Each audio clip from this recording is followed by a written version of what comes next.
NATO must urgently ramp up defense production on both sides of the Atlantic. NATO Secretary General Mark Rutte stated in an interview with Welt am Sonntag. For too long we have produced far too little, he said. Europe needs ammunition, ships, tanks, fighter jets, as well as satellites and drones. These are uncertain times, and I know some may have concerns about NATO's future, so let me be clear.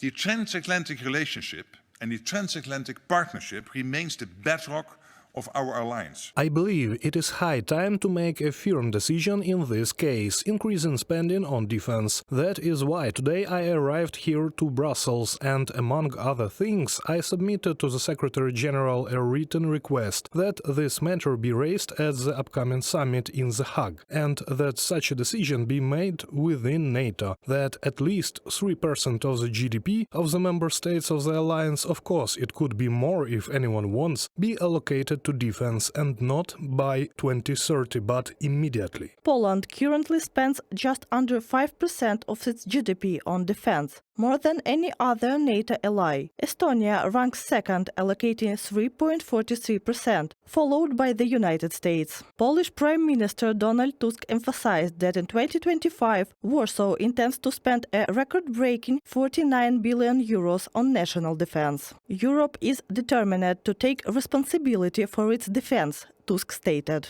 Europe must meet this challenge and must win. I am convinced that Russia is going to lose the arms race, just as the Soviet Union lost a similar race 30 years ago. But today the circumstances are different. I am referring to the European Commission's proposals as well as the determination of my counterparts in Paris and London. Everyone is resolute in facing this challenge. Germany also plans to significantly increase defense spending in the near future. According to Reuters, on March 13, Germany lawmakers will discuss radical changes to government borrowing rules to finance the defense industry. The goal is to pass these measures before the formation of a new parliament. Friedrich Merz, candidate for German Chancellor, has promised to ease debt restrictions to boost military spending. I want to make myself absolutely clear. The principle of whatever it takes must now also apply to our defense, given the threats to our freedom and peace on this continent. At the Brussels summit, European leaders baked plans to increase defense spending and support for Ukraine. European Commission President Ursula von der Leyen introduced the Rearm Europe program,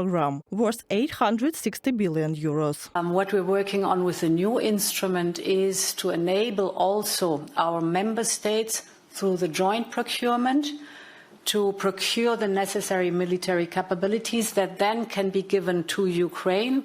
Typical examples are Danish initiative or the Czech initiative. So there are already established procedures to do that. But of course, with the backing now of 150 billion euros, where a certain share should go then as capabilities to Ukraine, this is also a big push forward to maintain the strength of this outstanding army. European leaders have approved a plan under which Kyiv will receive an additional $33 billion in aid in 2025. However, Hungary opposed the continued support for Ukraine. Hungarian Prime Minister Viktor Orban refused to sign the summit's final declaration, which was approved by 26 EU member states. Reported by Katerina Bastun, KD, UATV News. Europe is ready to respond to the challenge that Russia has imposed on the world, said the Prime Minister of Poland. This is a turning point when Europe realized that their responsibility for security on the continent lies with it, noted Donald Tusk.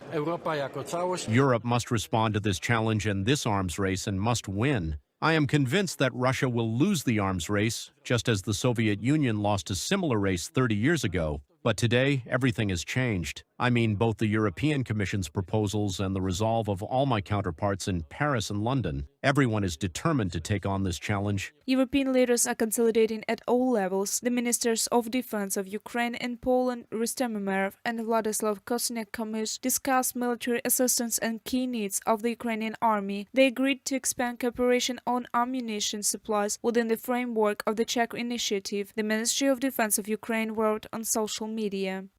Our closest neighbors were among the first to provide military support to Ukraine from the very beginning of the full-scale invasion. Poland will continue to ensure the logistics of weapons and ammunition deliveries for our defense through its territory. Another important area is military training. Poland has already trained over 30,000 Ukrainian soldiers and is ready to expand this program together with Scandinavian and Baltic countries, Rustem Umerov, Minister of Defense of Ukraine, on Facebook.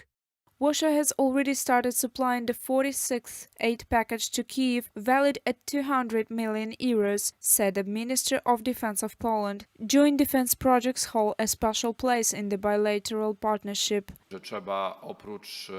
We need to mobilize industry. Polish and Ukrainian industries should make joint investments, not only during the war, but also to develop their deterrence potential. These initiatives are very much needed. Improving economic relations is also very important for us. We will continue to support Ukraine. Ukraine is increasing its own arms production. This includes not only artillery ammunition, but also heavy armored vehicles and drones, a sector in which the country has become a leader. President Volodymyr Zelensky stated that as of November 2024, over 800 defense industry enterprises were operating in the country. This includes joint defense factories. Currently, Germany is the leader in this direction, according to the Ukrainian government.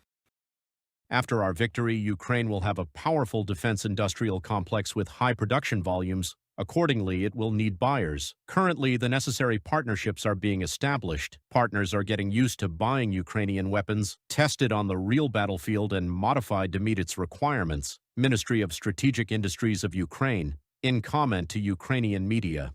Kyiv's partners are also interested in cooperating with private Ukrainian defense enterprises. They lead in the market for drones, electronic warfare systems, and armored vehicles. Ukrainian manufacturers, in turn, gain access to technologies from leading weapons producers. This strengthens the ties between Ukraine's and Europe's defense industries, according to the government. According to Chief of the Main Directorate of Intelligence of Ukraine, Kirill Budanov, post-war Ukraine, as a state with one of the strongest armies on the continent, a powerful defense industrial complex, and unique military experience, could become America's main ally in the region. Reported by Alexandra Zaslavets, Victoria Smirnova, UATV News.